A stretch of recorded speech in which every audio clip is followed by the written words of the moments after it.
इंदौर से खबर है जहां मुनि स्वामी प्रमाण सागर का बड़ा बयान आया है। हम बट जाएंगे तो छट जाएंगे। आपसी विभाजन से केवल देश को हानि होगी।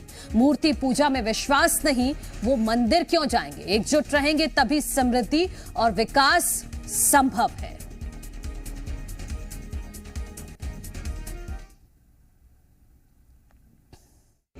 हम पंथ सहिष्णु बने, परंपरा सहिष्णु बने। हमारे अंदर धार्मिक सहिष्णुता भी होनी चाहिए, धार्मिक कट्टरता नहीं होनी चाहिए। लेकिन इसका अर्थ ये नहीं है कि हम अपने पूजा स्थलों की पवित्रता को भी खंडित कर दें। वहाँ की पवित्रता बनाए रखना हमारी जिम्मेदारी। और जहाँ तक आपने कहा कटोगे तो बटोगे, तो बटोगे तो कटोगे, तो बात तो ये है कि हमें अपनी एकता और अखंडता को तो बना के रखना ही चाहिए। यदि हम आपस में ही बट जाएंगे तो हम छट जाएंगे, हम बच नहीं पाएंगे। हमारे सहयोगी शिवमोहन शर्मा इंदौर से जुड़ गए हैं। शिवमोहन, उत्तर प्रदेश में नारा चल रहा है कि बटेंगे तो कटेंगे। क्या उसके काउंटर में ये मुनि स्वामी प्रमाण सागर की तरफ से बयान दिया गया है कि बटेंगे तो छटेंगे? जी हाँ, मैं बताना चाहूंगा कि परंतु ये जो बयान है वह काउंटर पर नहीं, उनके समर्थन के तौर पर दिया गया है। इंदौर में जो है कल 108 रथ यात्रा निकाली जाएगी, जिसके लिए मुनि इंदौर में उपस्थित है। और कल जब जी मीडिया से उन्होंने बात की थी तो उन्होंने बताया था कि जो उत्तर प्रदेश का जो है, जो योगी आदित्यनाथ जी का बयान है, कि वह बयान के पूर्ण रूप से समर्थित करते हुए उन्होंने कहा कि जो अगर बटेंगे तो कटने के साथ ही बटने के साथ छट भी जाएंगे। इसलिए इस वक्त एकता बनाए रखने की जरूरी है। इसके साथ ही जो धीरेन्द्र शास्त्री का जो बयान था कि कुंभ में जो अल्पसंख्यक लोग हैं उनकी एंट्री को लेकर जो उन्होंने बयान दिया था, उसी के ऊपर उन्होंने बयान दिया कि इंदौर जो भी कुंभ स्थल होता है कि वह एक आस्था का केंद्र होता है, और जिस जगह पर लोगों की आस्था नहीं है तो वह उस जगह ना ही जाए तो बेहतर है। ये धीरेन्द्र के शास्त्री के बयान के ऊपर मुनि जी के बयान के तात्पर्य यही था कि अगर कोई मुस्लिम वर्ग है या कोई अल्पसंख्यक वर्ग है और अगर वह आस्था में विश्वास नहीं करते हैं, अगर उनकी भगवान के प्रति आस्था नहीं है, तो उसका कुंभ में ही क्या काम।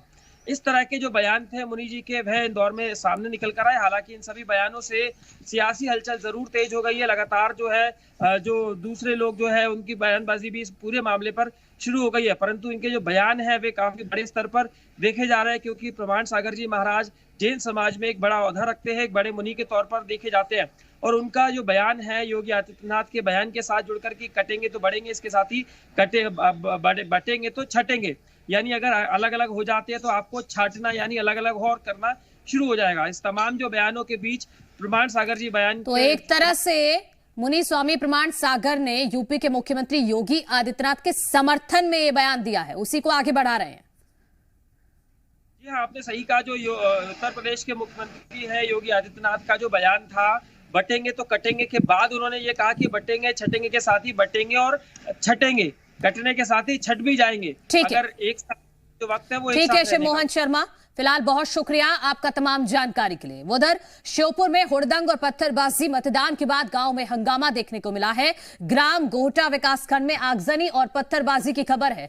झोपड़ियों में भी आगजनी की गई है, कुछ लोगों को चोट आई है, रात में भी बवाल काटा है। विजयपुर थाना क्षेत्र का यह पूरा मामला बताया जा रहा है, जहां पर हुड़दंग और पत्थरबाजी की तस्वीरें सामने आई हैं, जो इस वक्त आप टीवी स्क्रीन पर देख रहे हैं। मतदान के बाद यहां गांव में जबरदस्त हंगामा देखने को मिला। उसी उपद्रव की ये तस्वीरें जी मध्य प्रदेश छत्तीसगढ़ आपको दिखा रहा है।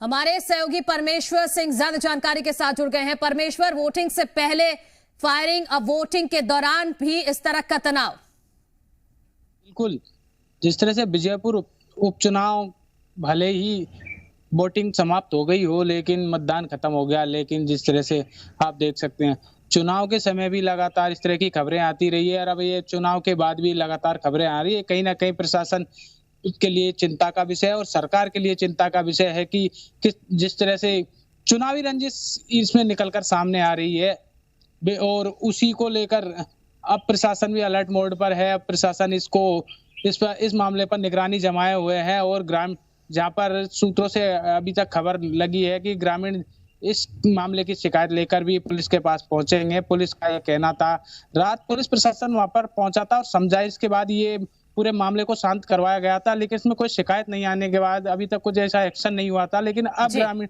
वहां पर पहुंचने वाले हैं। इस तरह का मामला सामने आ रहा है। ठीक है परमेश्वर, बहुत शुक्रिया आपका तमाम जानकारी के लिए। वहीं दमोह में छात्र और छात्रा ने काटी हाथ की नस, दोनों को अस्पताल में भर्ती कराया गया है। दोनों के बीच में प्रेम प्रसंग चल रहा था। स्कूल के प्रिंसिपल ने पुलिस को जानकारी दी। लहूलुहान हालत में अस्पताल में भर्ती कराया गया। सुसाइड क्यों करना चाहते थे, अभी तक खुलासा नहीं हुआ। मामले की छानबीन में पुलिस की टीम जुटी हुई है। छात्र और छात्रा दोनों नाबालिग हैं और दोनों के बीच में प्रेम प्रसंग चल रहा था। सुसाइड क्यों करना चाहते थे, इसके पीछे की वजह अभी नहीं पता चली है। फिलहाल पुलिस परिजनों से और शिक्षक से पूछताछ कर रही है।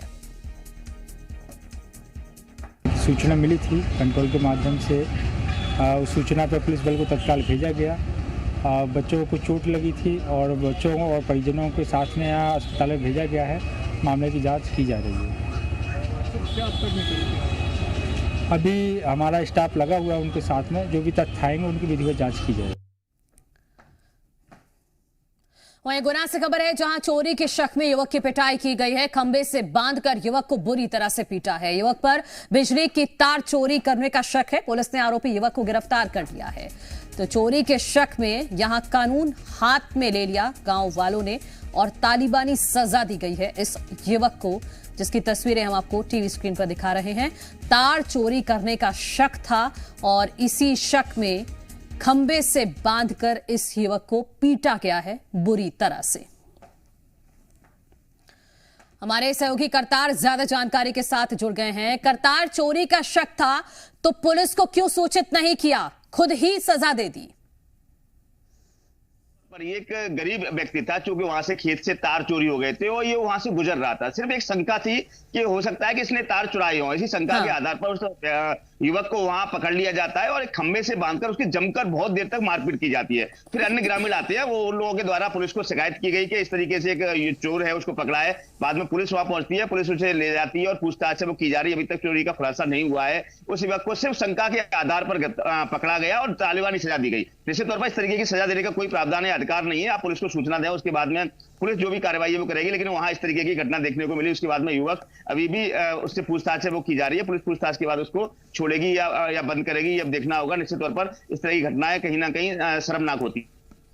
बिल्कुल करतार, बहुत शुक्रिया आपका तमाम जानकारी के लिए। तो चोरी के आरोपी को ये तालिबानी सजा दी गई है गुना में, जिसकी तस्वीरें हमने आपको दिखाई हैं कि कायदा तो ये बनता था कि यहां पर पुलिस को सूचित किया जाता, लेकिन पुलिस को सूचित नहीं किया गया और उस युवक की जमकर पिटाई की गई।